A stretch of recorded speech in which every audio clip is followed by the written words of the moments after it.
Blood has a distinct copper smell that doesn't wash out of linen easily.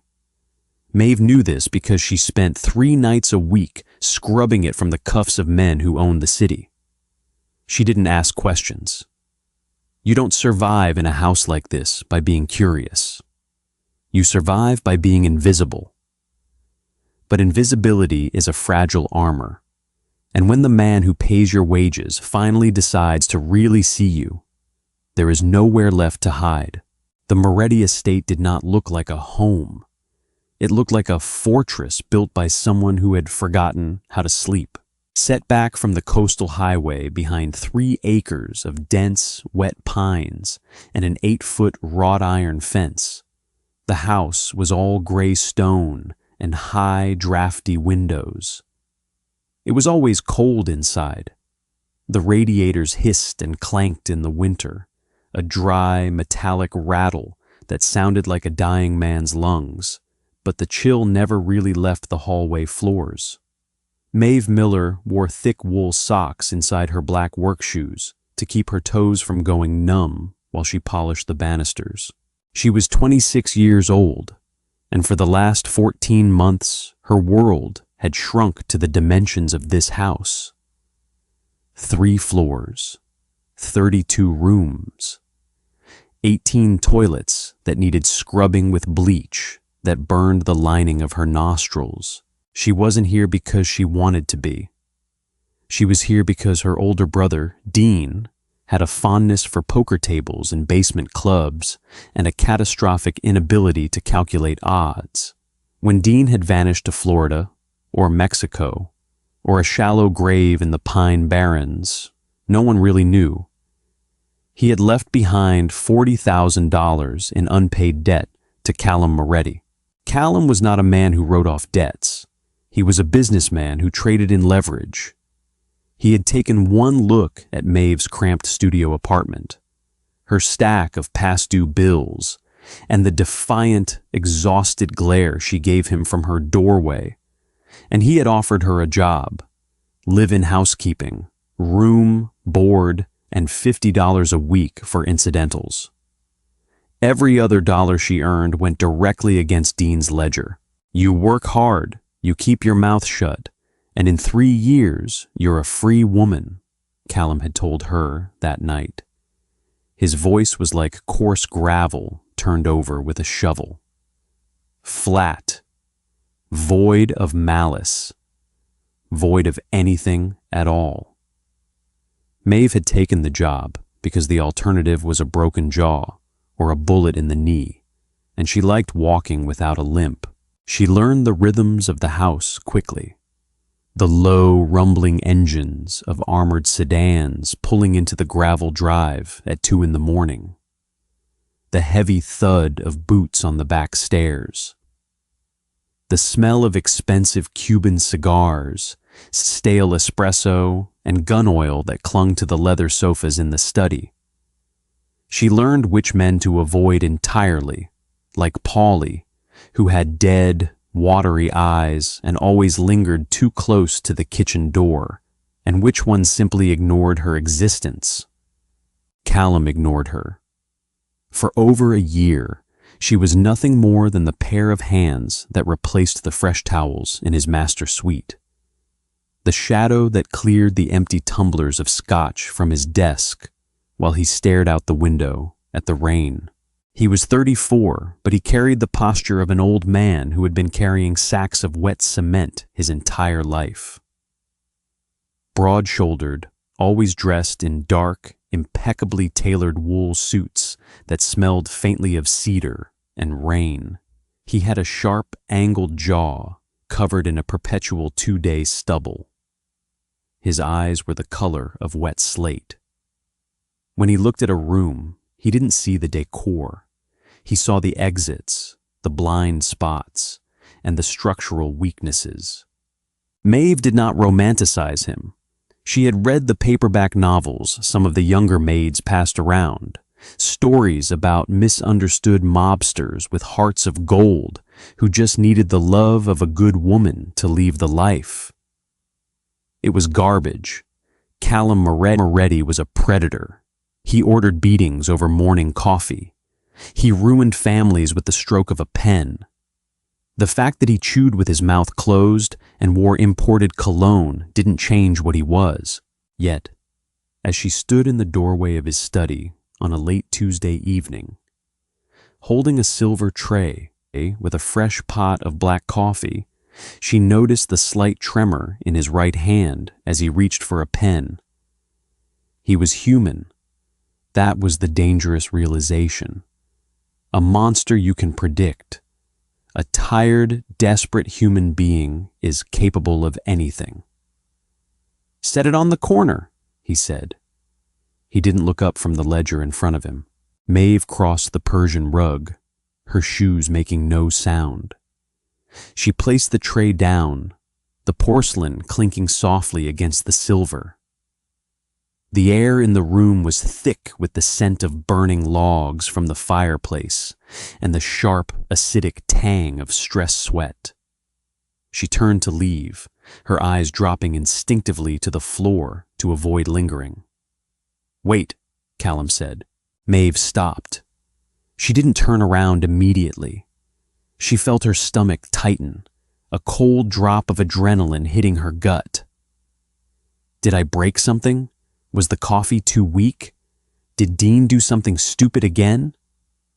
She turned slowly, keeping her hands folded in front of her white apron. "Yes, Mr. Moretti." He was leaning back in his leather chair now, rubbing the bridge of his nose with two thumb and forefinger. His eyes were closed. The harsh overhead reading lamp cast deep shadows into the hollows of his cheeks. He looked gray. "There's a stain on the rug in the formal dining room," he said, his voice flat, exhausted. "Near the baseboard by the east window. I'll take care of it first thing in the morning, sir. Do it now." He opened his eyes. They locked onto hers, slate gray, heavy with a weight she couldn't name. "Use cold water. Don't use the bleach. It ruins the fibers." "Yes, sir." She didn't ask what the stain was. She didn't need to. She simply nodded, turned on her heel, and walked out into the drafty hallway, her heart hammering a steady, cynical rhythm against her ribs. Just 2 more years, she told herself as she headed to the basement for the bucket. 2 more years, and I never have to smell blood again. The stain in the dining room wasn't large, but it was dark and sticky, soaking into the intricate cream and crimson weave of the antique rug. Maeve knelt on the cold hardwood, her knees aching, scrubbing rhythmically with a stiff-bristled brush and a bowl of ice-cold water. Scrub, blot, rinse, repeat. She kept her mind blank. It was a survival technique she had perfected during her first month. If she thought about whose blood it might be, whether it belonged to a rival who had talked too loud, or one of Callum's own men who had dipped his fingers into the weekly collection, she would throw up. And if she threw up on the rug, she would have to clean that too. A shadow fell over the floorboards. Maeve didn't flinch. She had heard the heavy, even footsteps approaching from the hallway, but she hadn't expected him to stop. Callum stood in the arched doorway of the dining room. He had taken off his suit jacket and tie. His white dress shirt was unbuttoned at the collar, the sleeves rolled up to his forearms, revealing thick, corded muscle and a faded, jagged scar that ran from his left wrist halfway up to his elbow. He was holding a glass of scotch, the ice cubes clanking softly against the crystal as he swayed slightly. Not drunk, just unsteady from the sheer weight of gravity.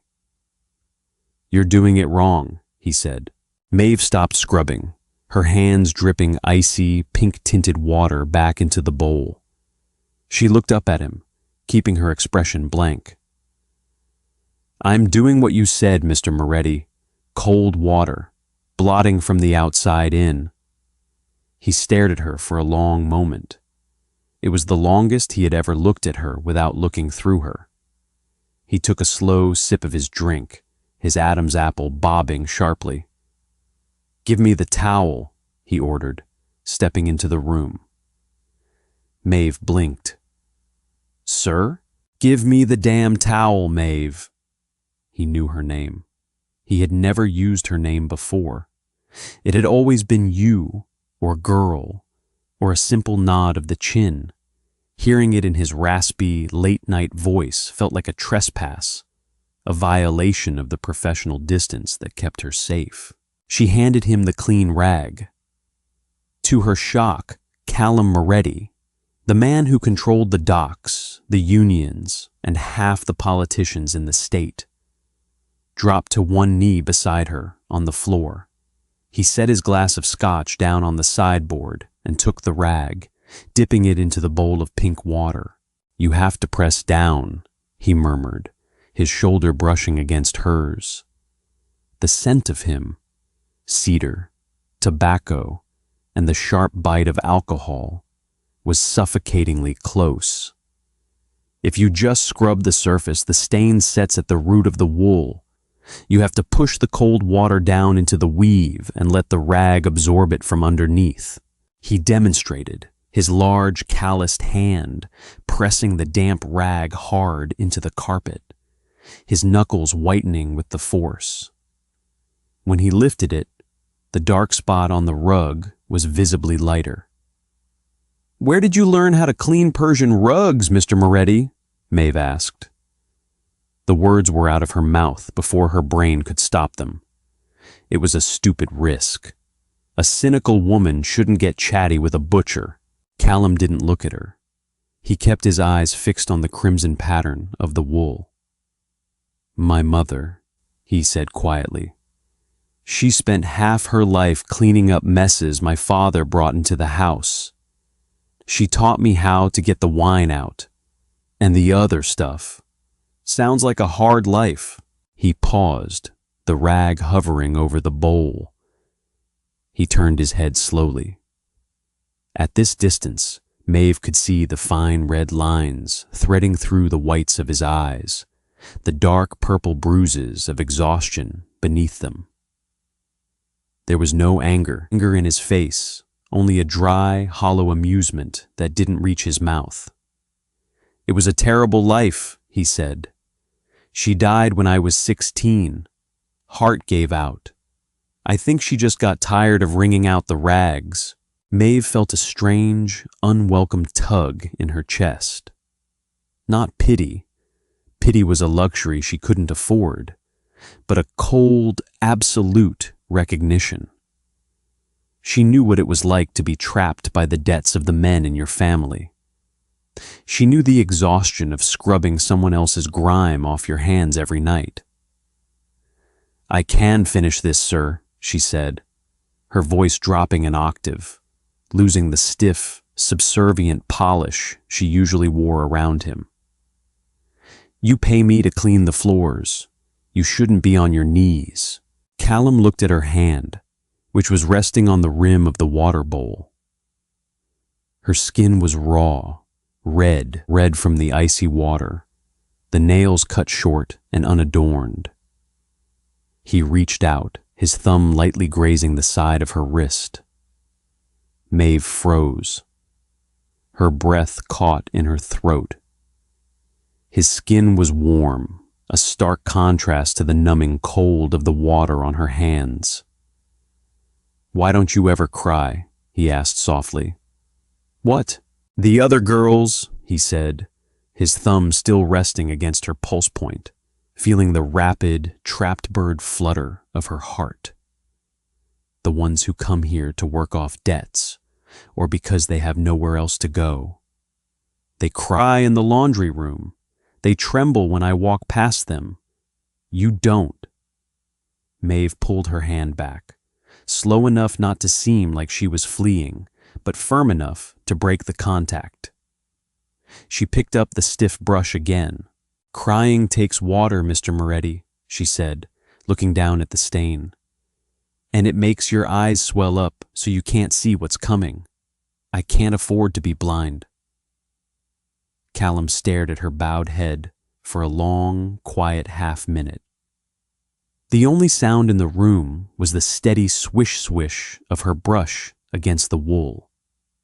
Finally, he reached out, picked up his glass of scotch from the sideboard, and stood up, his joints popping slightly in the cold air. "Make sure you lock the kitchen door when you're done," he said, his voice back to its usual flat command room gravel. "Frank Russo is coming over tomorrow for lunch. The house is going to be crowded. Stay in the back." "Yes, sir." He walked away, his footsteps fading down the long hallway toward the stairs. Maeve sat back on her heels, staring at the spot on the rug where his knee had pressed into the pile. Her wrist still burned where his thumb had touched her. She wiped her hand on her apron, cursing herself for the sudden, erratic thumping in her chest. "He's just a man," she reminded herself fiercely. "A lonely, dangerous man who is bored." "Don't be an idiot, Maeve." The next day, the Moretti estate smelled of roasted garlic, rosemary, and tension so thick you could choke on it. Frank Russo was a captain from the North End, a stout, red-faced man with a loud laugh and cold, reptilian eyes who had been a business partner of Callum's father. He brought 6 bodyguards with him. They stood in the hallways like dark, ill-fitting furniture, their hands buried deep in their coat pockets, chewing gum and watching the staff with casual hostility. Maeve spent the morning in the kitchen, helping Teresa, the elderly cook, plate the roasted veal and slice the crusty Italian bread. Teresa was 70, deaf in her left ear, and possessed a survival instinct honed over 40 years of working for organized crime. "Don't look at them," Teresa muttered, slamming a heavy cast-iron pan into the sink. "When you serve the wine, look at the tablecloth. If they say a joke, don't laugh. If they touch your skirt, break a plate so Mr. Callum hears it. He don't like animals in his dining room." "I know how to handle myself, Teresa," Maeve said, smoothing down her black apron. "No, you don't," the old woman snapped, turning a rheumy, discerning eye on Maeve. "You got pride, girl. I see it in how you walk. Pride is a luxury item. You bring it into that dining room today, one of those bastards is going to try to buy it off you or break it over his knee. Head down, pour the wine, get out." Maeve didn't argue. She knew Teresa was right. But knowing the rules and enjoying them were 2 different things. At 1 o'clock, she carried the heavy silver tray of wine decanters into the formal dining room. The atmosphere inside was suffocating. The air conditioner was running, but the room was hot with the body heat of 8 heavy-set men and the pungent aroma of rich food and expensive cologne. Callum sat at the head of the long mahogany table. He wore a dark navy suit today, his tie knotted tightly at his throat. He looked entirely in element, calm, watchful, his hands resting flat on the polished wood as Frank Russo leaned across the table, waving a fork for emphasis. "I'm just saying, Callum, the union delegates are getting twitchy," Frank was saying, his voice a coarse rasp that filled the room. "Your old man, God rest his soul, he knew how to throw the dogs a bone. You've been tightening the leash too much. People can't breathe." "They're breathing fine, Frank," Callum said quietly. His voice didn't rise above a conversational murmur, but the instant he spoke, Frank stopped waving his fork. "They're getting paid 20% above market rate for the harbor contracts. If they're twitchy, it's because someone is whispering in their ears, telling them they should be asking for 30. Frank chuckled, a wet, unpleasant sound. "Nobody's whispering, kid. It's just simple math. Cost of living is going up." Maeve approached the table from the right side, stepping neatly between Frank and one of his lieutenants, a burly man with a broken nose named Dominic. She lifted the crystal decanter of Barolo, her hand steady, and began to pour into Frank's glass. "Hey," Frank said, his eyes leaving Callum to drift up Maeve's arm, lingering on the line of her throat before settling on her face. "Who's this? This a new girl, Callum? What happened to the little blonde with the stutter?" "She left," Callum said. His eyes didn't move from Frank's face. "Eat your veal, Frank." Frank didn't eat. He leaned back in his chair, blocking Maeve's path back toward the sideboard. He reached out, his thick, hairy fingers wrapping around her wrist as she tried to pull the decanter away. "Not so fast, sweetheart," Frank grinned, his breath smelling of garlic and stale tobacco. "Pour a little more. You got a steady hand. I like a girl with a steady hand. What's your name?" Maeve froze. The silence in the room dropped like a lead weight. Even the clinking of silverware stopped. She looked down at Frank's hand on her wrist. The pressure was firm, borderline painful, a clear display of dominance meant entirely for Callum's benefit. "Look at the tablecloth," Teresa's voice echoed in her head. "Don't look at them." Maeve didn't look at the tablecloth. She looked straight down into Frank Russo's bloodshot eyes. Her face was a mask of cold, polite detachment, but her jaw was set like granite. "My name is Maeve, sir," she said, her voice clear and level. "And if you don't let go of my arm, I'm going to spill $40 wine all over your $1,000 suit." Dominic let out a low whistle. Frank's smile vanished, his face darkening to an ugly, congested purple. His fingers tightened on her wrist, hard enough to grind the bones together. Maeve didn't wince. She just stared at him, refusing to give him the satisfaction of pain. "You got a loud mouth for a maid," Frank snarled, his voice dropping into a register that promised violence. "Maybe I ought to teach you how to address your betters." "Frank." The single word cut through the heavy air like a razor blade through silk. Callum hasn't raised his voice. He hadn't even shifted in his chair. But his hands were no longer resting flat on the table. His right hand was curled into a fist, his knuckles stark white against the dark mahogany. His slate-gray eyes were locked onto Frank with a cold, terrifying intensity that sucked the oxygen out of the room. "Let go of my staff," Callum said.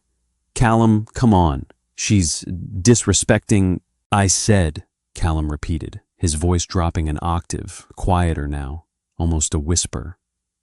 "Let go of her arm, right now, or you don't leave this table with that hand." The bodyguards in the corners of the room shifted, hands slipping toward their waistbands.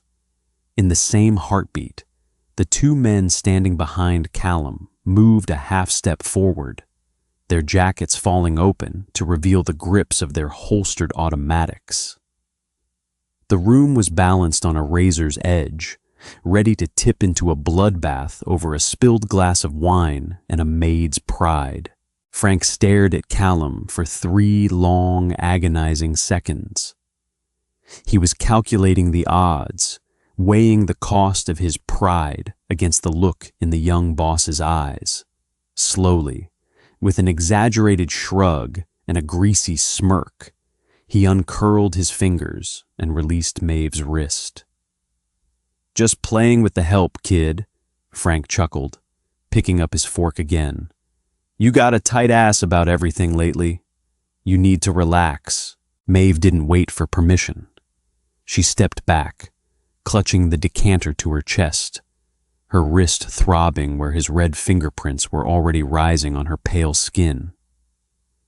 She didn't look at Callum. She turned and walked out of the dining room with measured, even steps, refusing to run, refusing to show them that her knees were shaking so badly she could barely stand. When When the kitchen door swung shut behind her, she leaned her back against the cool tiles and let out a long, ragged breath. Her eyes closed. "I told you," Teresa whispered from the stove, not looking over her shoulder. Her voice was trembling slightly. "I told you to leave your pride in the basement." "He touched me," Maeve whispered, looking down at her bruised wrist. "They all touch," Teresa hissed, turning around with tears of frustration in her old eyes. "They touch, they take, they break. You don't challenge them, Maeve. You think Mr. Callum saved you because he cares about you? He did it because Frank was insulting his house. You're just a piece of furniture they're arguing over." Maeve opened her mouth to reply, but the words died in her throat. Deep down, she knew Teresa was right. It wasn't about her. It was about territorial dominance. Men like Callum Moretti didn't fight for women. They fought for property. And yet, as she rubbed her aching wrist under the cold kitchen faucet, she couldn't forget the look in Callum's eyes just before Frank had let her go. It hadn't been the cool, calculating gaze of a businessman protecting an investment. It had been rage, raw, murderous, and entirely human.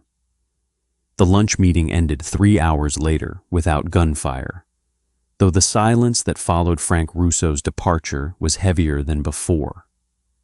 The armored sedans crunched over the wet gravel of the driveway, carrying the North End men back to their territories, leaving behind a trail of cigar ash and unspoken declarations of war. Maeve spent the afternoon scrubbing the kitchen and organizing the pantry, keeping her head down.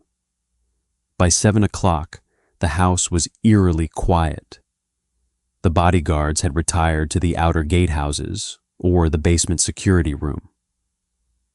The kitchen staff had gone home for the night, leaving Maeve alone with the rhythmic ticking of the wall clock and the dreary, incessant drumming of the rain against the glass. She was wiping down the stainless steel prep counters when the intercom on the wall buzzed. A red light blinked below the label marked "Study."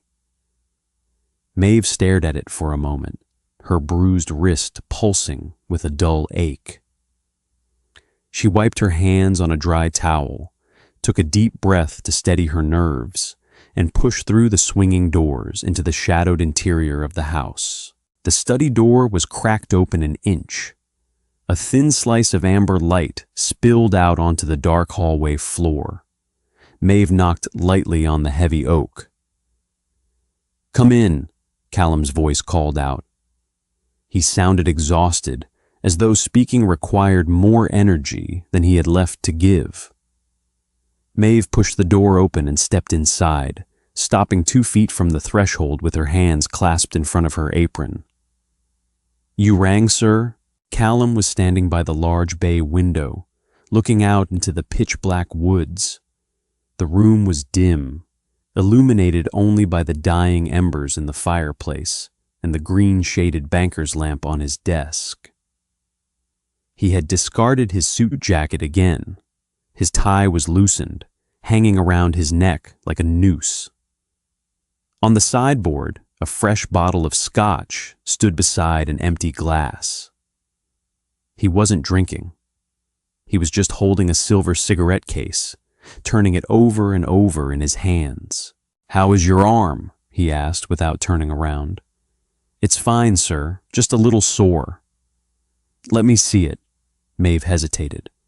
Her instinct, honed by years of dealing with a deadbeat brother and the rough men he associated with, was to retreat, to say it was nothing, to keep the armor up.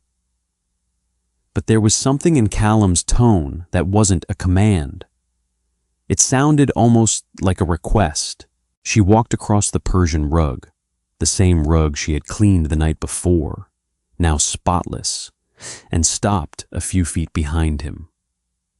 She held out her left arm, pulling back the stiff cuff of her white shirt. Callum turned slowly. His eyes dropped to her wrist. The bruises had blossomed into an ugly, mottled pattern of deep purple and red, the distinct imprint of Frank Russo's thick fingers branded into her skin. Callum's jaw tightened. A muscle twitched in his cheek, his teeth grinding together in the quiet room. He reached out, his movements incredibly slow, as if he were afraid she would bolt if he moved too fast. His large, warm fingers wrapped gently around her forearm, just below the bruises, supporting her arm in the air as he examined the marks. "I should have killed him at the table," Callum murmured, his voice barely audible above the crackle of the fireplace. "I should have put a bullet in his throat the second he put his hands on you." "That would have been bad for business, sir," Maeve said, trying to keep her voice light, cynical. "Teresa says Frank controls the union delegates. You don't start a war over a housekeeper." Callum's eyes snapped up from her wrist to her face. The slate gray of his irises was dark, stormy, stripped of its usual professional detachment. He didn't let go of her arm. If anything, his grip tightened slightly, not enough to hurt, but enough to anchor her in place. "Do you think that's all you are to me?" he asked. "A piece of staff? An item on a ledger?" Maeve felt the familiar, protective walls of her cynicism rising up. She looked at him, refusing to let him soften the reality of their situation. "I am a $40,000 debt, Mr. Moretti. I am here because my brother is a thief and an idiot, and because you needed someone to scrub the baseboards and serve the wine. Let's not pretend this is anything else. It's safer if we don't."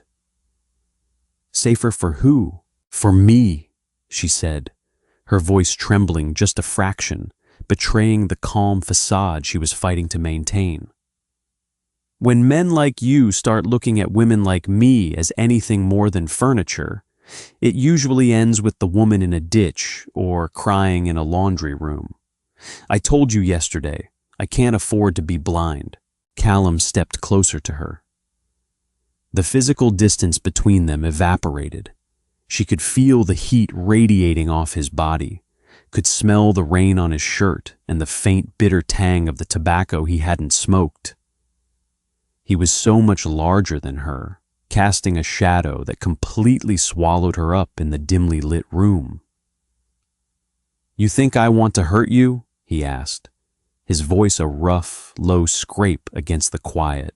"I think you hurt everyone around you, whether you mean to or not," Maeve said honestly, looking up into his face. "It's your job. It's the air you breathe in this house. Everything here is built on violence, Callum." She hadn't meant to use his first name. It slipped out, raw and familiar, a sudden intimacy that hung in the air between them like a drawn blade. Callum didn't flinch at the familiarity. Instead, his shoulder dropped slightly, the rigid military posture of the Mafia Boss dissolving for a brief, dangerous second. He looked at her not with anger, but with a profound, bone-deep exhaustion that mirrored her own. "You're right," he whispered. "Everything I touch turns to blood or ashes. I live in a house full of men who would put a knife in my back for a 5% increase in their territory. I haven't slept more than 3 hours a night since my father was buried." He lifted his free hand. His fingers hovered in the air for a second, hesitating before he gently touched the side of her face. His calloused thumb brushed against her cheekbone, tracing the line of her skin with a reverence that felt entirely out of place in this cold, fortified house. Maeve stopped breathing. Her instinct screamed at her to pull away, to run back to the safety of the kitchen, to hide behind her mop and her bucket and her cynical detachment. But her feet wouldn't move. Her skin burned where his fingers touched her, a sudden, desperate warmth that bypassed her armor entirely. "You are the only person in this entire city who doesn't lie to me, Maeve," Callum said, his eyes searching hers in the amber gloom. "You don't smile when you hate me. You don't cower when you're afraid. You just stand there and look at me like I'm a human being." "You are a human being," she whispered, her voice husky, stripped of its sarcasm. "That's what makes you so terrifying." The clock on the mantelpiece chimed 10 times, a soft, metallic ringing that seemed to vibrate through the heavy silence of the study. Neither of them moved. Callum's hand was still cupping the side of her face, his thumb resting near the corner of her mouth. Maeve's left arm was still cradled in his other hand, the bruised skin of her wrist contrasting sharply with the pale cuffs of his shirt. She should tell him to stop. She should remind him of the debt, of the professional distance, of Teresa's warnings about men who break what they touch. She had survived 26 years in a harsh, unforgiving world by expecting the worst from people, especially men with power. She knew how this story was supposed to end. But looking up at him now, seeing the unguarded misery in his eyes, the heavy dark circles of sleeplessness, the slight nervous tension in his jaw, her cynicism failed her. It cracked down the middle, leaving her exposed, vulnerable, and terrifyingly alive. She dropped her gaze to his collarbone, unable to sustain the intensity of his stare. It was too much. If she looked into his eyes for another second, she would do something stupid. She would lean into his touch. She would admit that the hardest part of working in this house wasn't the scrubbing or the cold. It was watching him carry the weight of a violent world all by himself and knowing she couldn't reach out to steady him. Callum felt her withdrawal.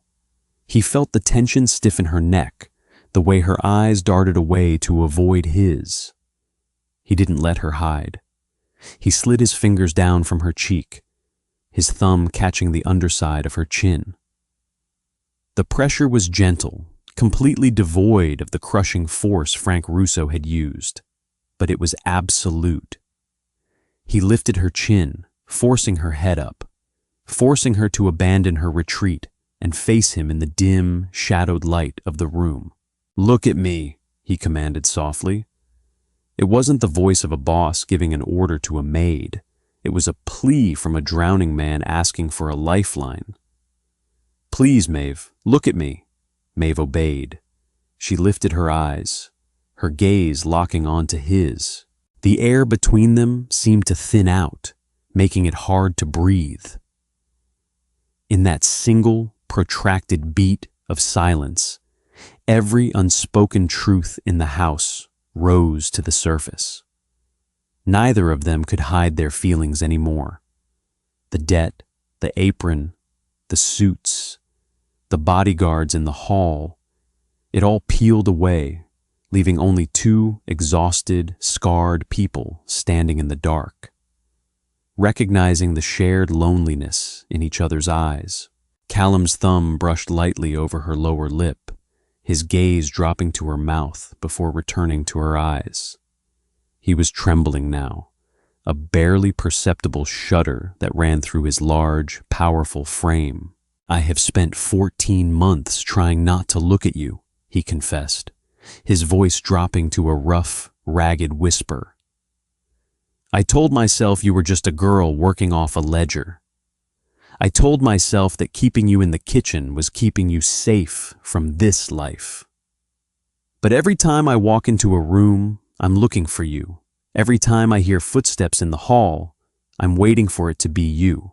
Maeve felt a tear break free, sliding warm and wet over her cheekbone, soaking into the rough skin of his thumb.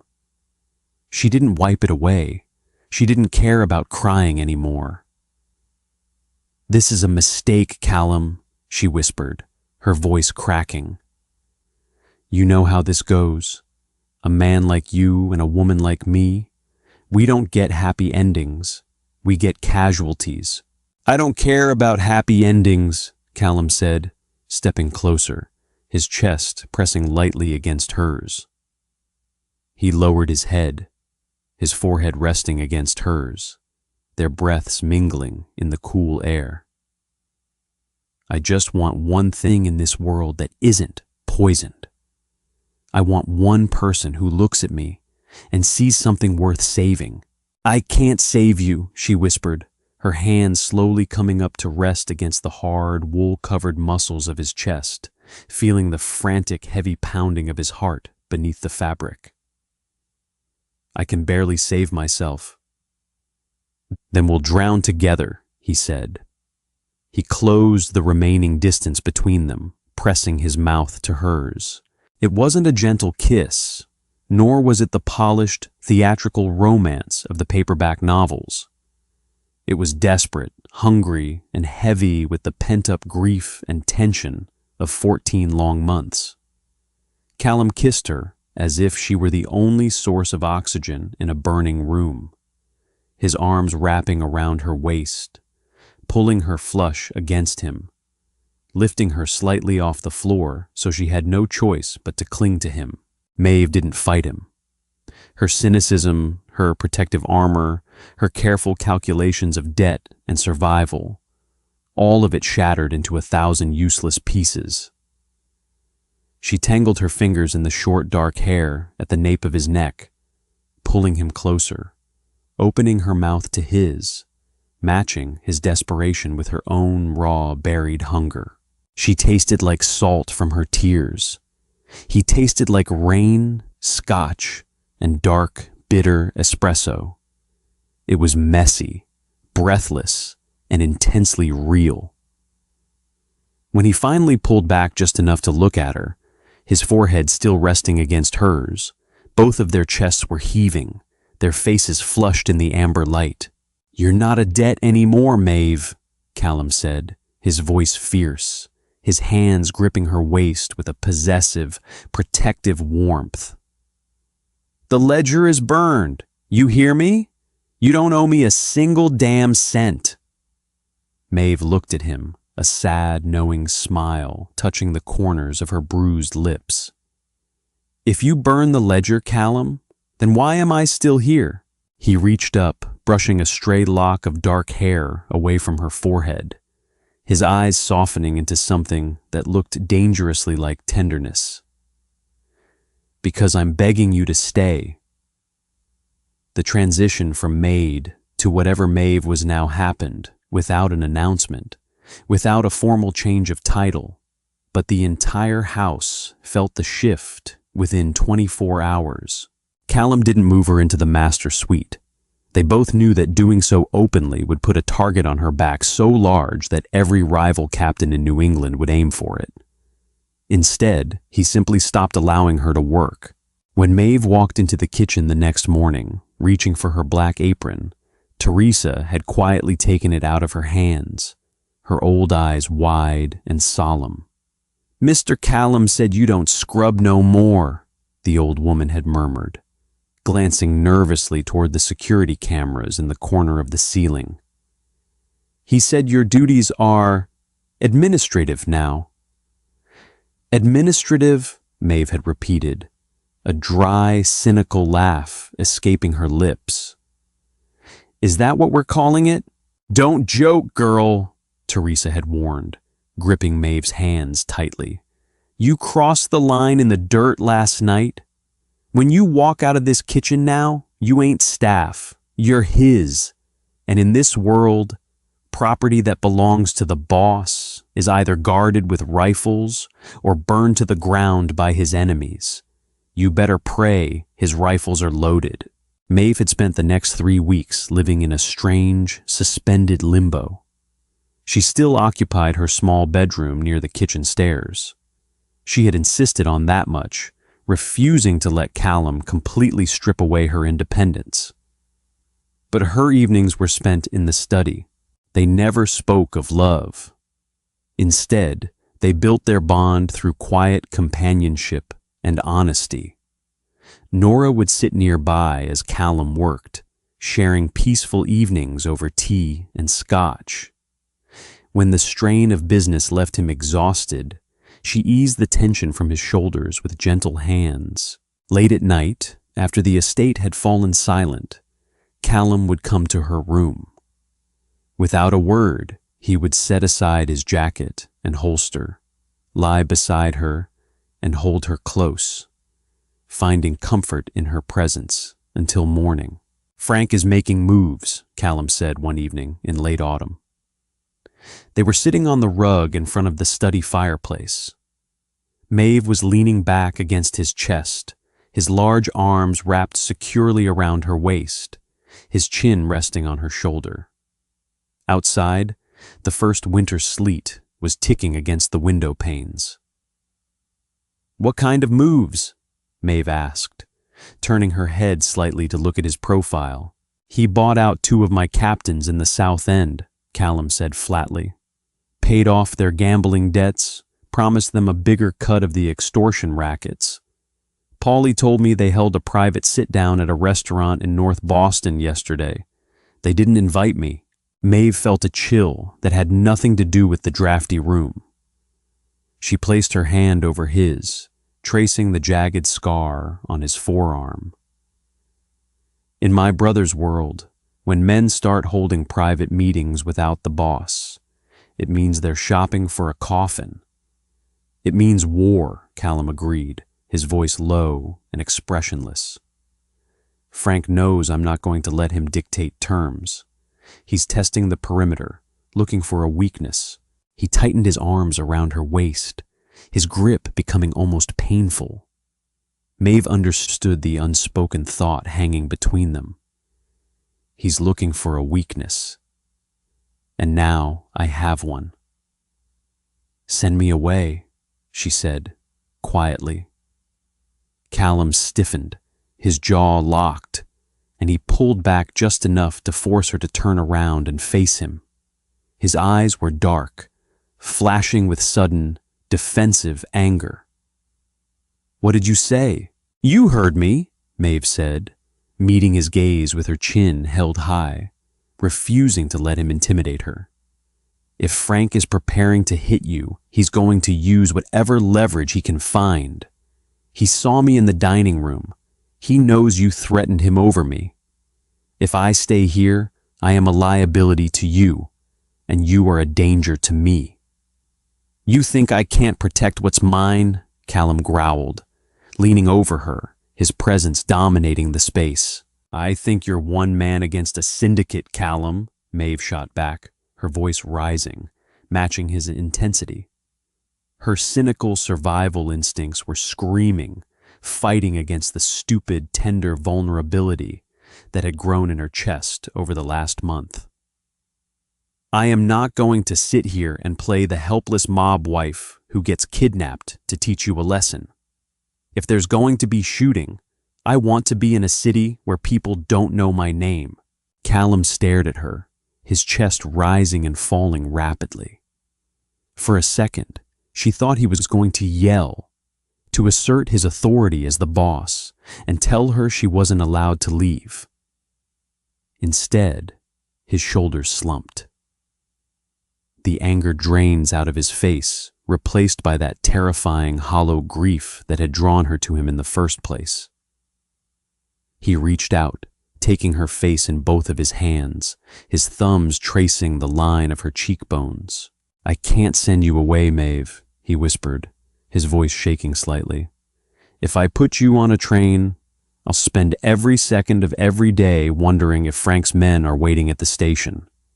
Here, I have 30 armed men. Here, I have 6 inches of reinforced stone and bulletproof glass. As long as you're in this house, I know you're breathing." "And what if the house isn't safe anymore?" she asked, tears blurring her vision.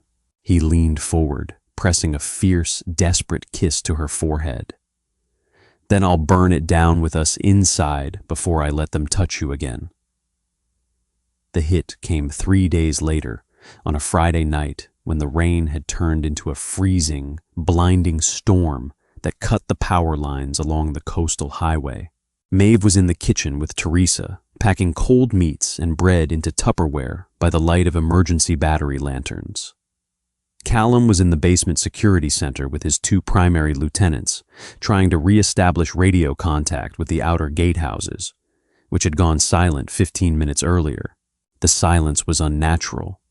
Even in a power outage, there should have been the low rumble of the backup generator kicking in.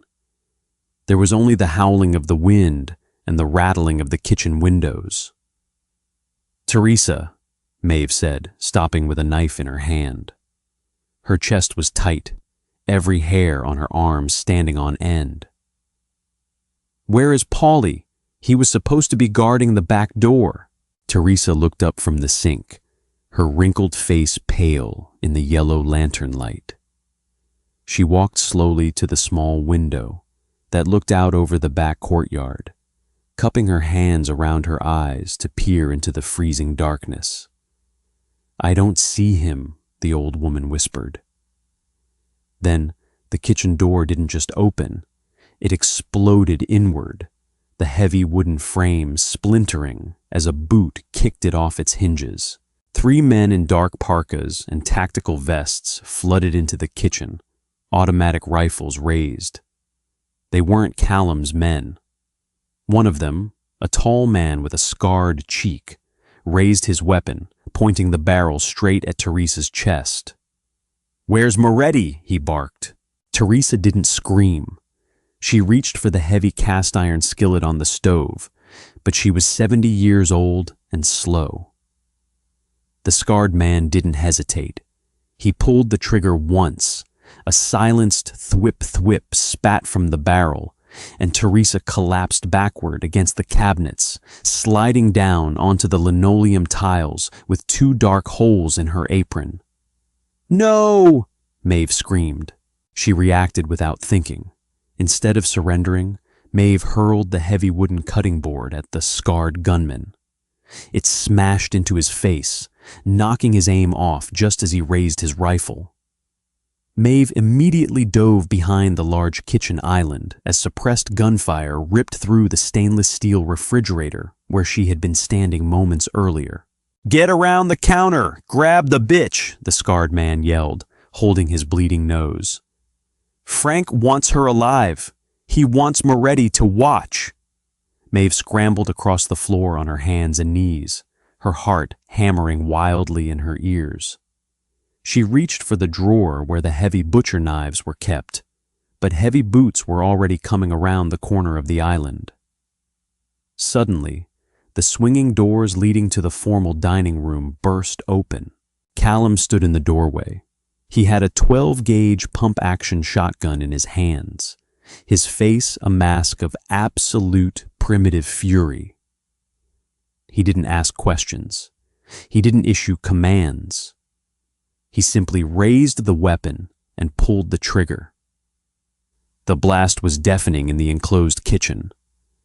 The man rounding the island took the full charge in the chest, flying backward into the wooden pantry doors, shattering them into splinters. The remaining 2 shooters spun toward Callum, firing wildly. Bullets tore into the doorframe around him, sending showers of wood chips and plaster dust into the air. Callum didn't retreat. He pumped the shotgun, stepped into the line of fire with terrifying indifference to his own life, and fired again, taking the second man down with a shot to the midsection. The scarred man, bleeding heavily from his nose, realized the tactical disadvantage. He dropped his rifle, pulled a heavy semi-automatic pistol from his belt, and lunged across the kitchen counter toward Maeve, his fingers snagging the collar of her shirt, dragging her backward into his chest as a human shield. "Drop it, Moretti!" the man screamed, pressing the hot barrel of the pistol against Maeve's temple. "Drop the gun, or I blow her brains out right here!" Callum froze. The pump action of the shotgun was halfway back. His eyes locked onto Maeve's face. In that split second, Maeve saw the transformation in him, the invincible boss, The cold, tactical genius who controlled a city completely collapsed. His hands shook. The color drained from his face until his skin was the shade of ashes. He looked at the gun pressed against her head, and for the first time since she had known him, Callum Moretti looked terrified. "Okay," Callum rasped, his voice breaking. He slowly lowered the barrel of the shotgun toward the floor. "Okay, easy, take me. Frank wants me. The girl doesn't know anything." "Frank wants both of you," the scarred man sneered, taking a step backward toward the shattered back door, dragging Maeve with him. "Now kick the gun across the floor, or I swear to God I'll spread her over these cabinets." Callum opened his hands. The heavy shotgun clattered onto the blood-slicked linoleum. He raised his hands slowly in the air, his eyes never leaving Maeve's. "Look at me," his eyes seemed to say. "I'm sorry. I'm so sorry." Maeve didn't want his apology. She didn't want to die in this freezing kitchen on a pile of broken glass and Teresa's blood. Her cynicism had taught her one fundamental truth. Nobody saves you in this world. You save yourself, or you bleed out on the floor. As the scarred man shifted his weight to step over the threshold of the broken door, Maeve felt his balance falter for a microsecond on the wet ice blowing in from outside. She didn't hesitate. She didn't pull away from the gun. Instead, she threw her entire body weight backward against his chest, her left hand snapping up to grip his wrist, pushing the barrel of the pistol upward, just as she brought the heel of her right work shoe down with crushing force onto the instep of his foot. The man grunted in pain, his grip on her collar slipping. The gun fired into the ceiling, showering them in plaster. Before he could aim the weapon again, Callum moved. He didn't go for the shotgun on the floor. He crossed the 12 feet between them in two massive, explosive strides, tackling the scarred man through the open doorway out onto the freezing, sleet-covered concrete of the back patio. Maeve fell hard onto the kitchen floor, gasping for breath, her ears ringing from the gunshot. She scrambled to her knees, looking out into the howling storm. Callum and the scarred gunman crashed onto the icy ground, fighting desperately for the pistol.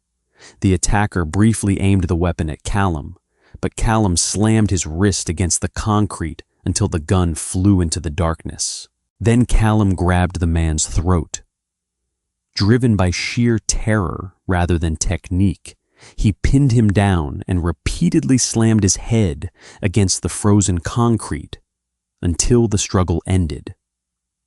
For several seconds, Callum remained kneeling over the motionless body, breathing heavily. Blood covered his hands, and his torn white shirt was soaked by the freezing rain. Slowly, he turned his head and looked back through the doorway at Maeve.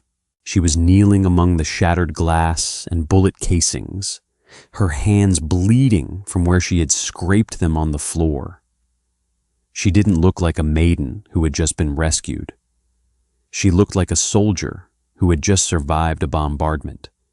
Pale, breathing heavily, her eyes wide and dark with adrenaline. Callum stood up, staggering slightly on the ice. He walked back into the kitchen, stepping over the bodies of the gunmen. He didn't say a word. He dropped to his knees in front of her, reaching out with his blood-soaked hands, pulling her into his chest with a force that knocked the remaining breath out of her lungs. He buried his face in her neck, and for the first time since she had met him, Maeve felt the large, unbreakable boss of the Moretti family begin to shake with violent, silent sobs. They didn't stay at the estate. Within an hour, the surviving guards, led by Dominic, who had fought his way through the front gatehouse to reach the main house, had secured the perimeter and loaded Callum and Maeve into an untraceable, armored SUV. They drove north, away from Boston, away from the coast, deep into the rural, snow-covered hills of Vermont. They ended up at a small, unassuming hunting cabin at the end of a dirt road, a safe house Callum's father had bought 30 years ago under a dummy corporation and never used. There were no servants here, no silver trays, no Persian rugs, just bare pine walls, a wood-burning stove, and a single, lumpy mattress covered in heavy wool blankets. For 3 days, the outside world ceased to exist. They had no phones, no radios, no connection to the war that was undoubtedly raging in the streets of the city. There was only the wood smoke, the freezing wind whistling through the floorboards, and each other. On the 4th night, the storm cleared, leaving the woods outside bathed in the cold silver light of a full moon. Maeve sat on the edge of the mattress, wrapped in a heavy gray sweater that belonged to Callum, the sleeves rolled up several times to free her hands. She was holding a bowl of hot canned soup, watching Callum as he stood by the wood stove, poking at the burning logs with an iron poker. He looked different here. The expensive suit was gone, replaced by a faded flannel shirt and dark denim jeans. The 2-day stubble had grown into a short, dark beard that grayed slightly at the chin. Without the armor of his wealth and his title, he looked younger, yet infinitely more tired. A man who had finally put down a weight he had been carrying for 20 years, only to find that his hands were permanently bent from the shape of the burden. "Dominic will be here tomorrow with the transport," Callum said, his voice quiet in the small room. He didn't turn around from the fire. "He says Frank Russo is dead." Maeve stopped her spoon halfway to her mouth. She lowered it back into the bowl. "Who did it?" "Dominic," Callum replied, poking a log until a shower of orange sparks flew up the chimney. "He caught Frank trying to board a private charter out of Logan Airport. He put 3 rounds through the window of his car. The North End captains are already fighting amongst themselves for the scraps. The war is over. We won. We won." The words should have sounded like a victory. Instead, they sounded like an obituary. Maeve set the bowl of soup down on the floor beside the mattress. She pulled her knees up to her chest, wrapping her arms around her legs. "Teresa is dead." Callum froze, the iron poker hovering over the fire. He slowly lowered it to the hearth and turned around, leaning his lower back against the brickwork of the stove. His slate-gray eyes were dark, filled with a quiet, unresolvable guilt. "I know," he said softly. "I'll make sure her family is taken care of. A trust fund for her grandkids. A full pension." "She didn't care about a pension, Callum," Maeve said, her voice stripped of emotion, flat and realistic. "She cared about breathing. She cared about cooking her roast veal and going home to her cat. You can't buy your way out of a graveyard." Callum winced as if she had struck him. He looked down at his hands, the same hands that had strangled a man to death on a freezing concrete patio 4 days ago. "I know," he repeated, his voice barely a whisper. "I told you, Maeve. Everything I touch turns to blood." He walked over to the mattress and sat down on the floor at her feet, his back resting against the bed frame. He pulled his knees up, mirroring her posture, staring out the small, frost-covered window at the moonlit trees. "Tomorrow, when Dominic gets here, there will be 2 cars, Callum said, without looking at her. "One of them is going back to Boston. I have to go back. I have to clean up the mess Frank left behind, reorganize the captains, make sure the harbor unions don't collapse." He paused, swallowing hard, his Adam's apple bobbing sharply in his throat. "The second car is going west," he continued, his voice tight, strained. "To California or Oregon, wherever you want it to go. There's a briefcase in the trunk with $200,000 in clean, untraceable cash. No leashes, no debts. You get in that car, Maeve, and you never have to look at a man like me again. You never have to smell copper in the laundry room ever again." Maeve stared down at the top of his head. She looked at the dark hair, the tension in his broad shoulders, the way his hands were clenched into tight, white-knuckled fists on his knees. This was the exit. This was the moment every cynical survivalist prayed for. The clean break, the payout, the freedom to walk away from a burning house before the roof collapsed on your head. She had spent 14 months dreaming of the day she could leave the Moretti estate and never look back. She reached out, her hand trembling slightly, and placed her fingers on his shoulder. Callum flinched at the contact, turning his head to look up at her. His eyes were red-rimmed, full of a desperate, silent pleading. He was offering her her freedom, but every muscle in his body was screaming for her to refuse it. "You think $200,000 pays for what happened in that kitchen?" Maeve asked quietly. "It pays for a start," he rasped. "It pays for a life where you don't have to check the exits every time you walk into a restaurant."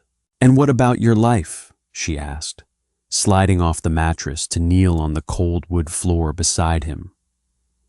She took his clenched fists in her hands, gently prying his fingers open one by one until his palms lay flat against hers. "Who checks the exits for you when I'm gone? Who tells you when you're acting like a tyrant? Who cleans the blood off your hands when you can't stand the sight of it yourself?" Callum closed his eyes, a shudder running through his entire body. "Don't do this, Maeve. Don't make me be selfish. I am trying to save you from me."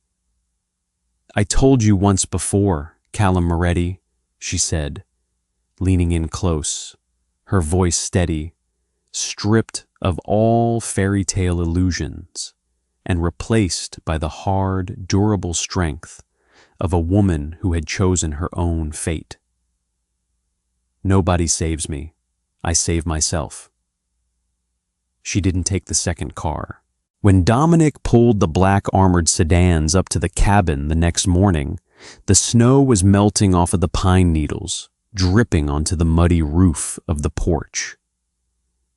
Dominic stood by the open rear door of the first sedan, wearing a heavy winter coat, a submachine gun slung discreetly under his arm.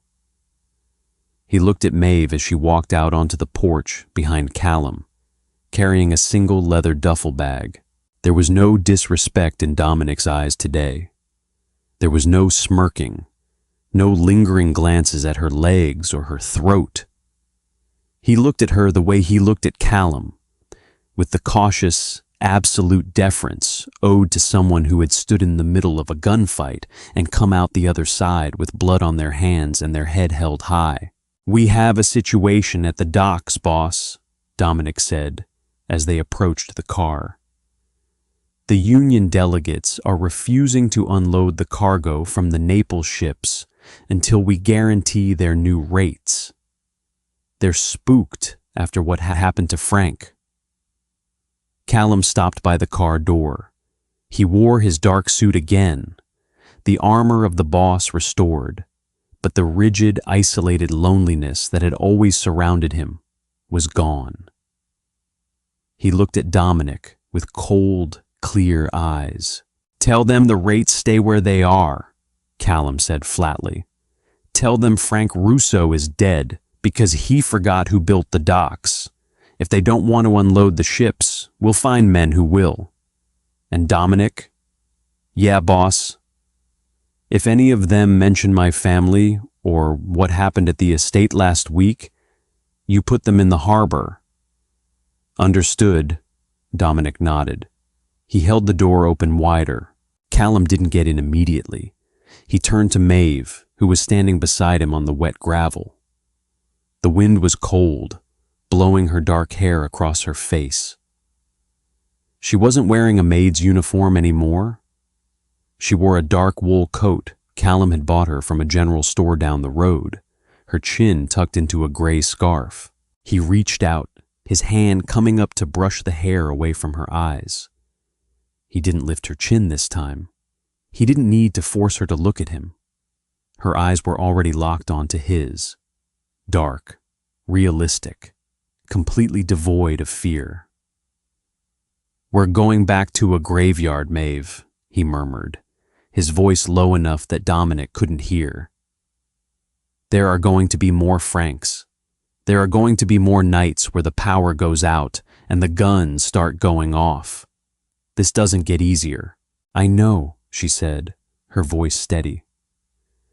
"I can't promise you peace," he continued, his thumb grazing her cheekbone, lingering on the spot where Frank Russo's bruises had finally faded away. "I can only promise you that nobody will ever touch you again without answering to me. And I promise that I will never look through you again. You are my equal in that house. Always." Maeve looked at the armored car, then back at the man who owned it. She didn't smile. A cynic doesn't smile at the beginning of a war. But she reached up, covering his hand with her own, squeezing his fingers with a fierce, reassuring strength. "I don't need peace, Callum," she said simply. "I just need you to keep your eyes open, and the next time there's a stain on the rug, we clean it together." Callum's mouth twitched, the faintest ghost of a real human smile breaking through the heavy gray slate of his expression. He nodded once, a gesture of absolute, mutual understanding. He didn't open the door for her like a servant. He stood aside, letting her step into the back of the armored sedan first, before climbing in beside her and pulling the heavy bulletproof door shut against the cold, gray world outside. As the car pulled away from the cabin, turning south toward the city and the violence waiting for them there, Callum didn't stare out the window at the rain. He sat close to her, his fingers twined tightly with hers on the leather seat, holding on to the only piece of truth he had left in a world built on lies. If Maeve and Callum's journey through the dark underbelly of power and loyalty resonated with you, don't let the story end here. Hit that like button to support more gritty, grounded romance dramas that don't insult your intelligence with fairy tale tropes. Share this video with fellow lovers of intense, slow-burn storytelling, and make sure to subscribe and ring the notification bell so you never miss our next audio drama. Leave a comment below. Would you have made the same choice Maeve did, or would you have taken the car to California? Let's talk about it in the comments. Thanks for listening, and see you in the next chapter.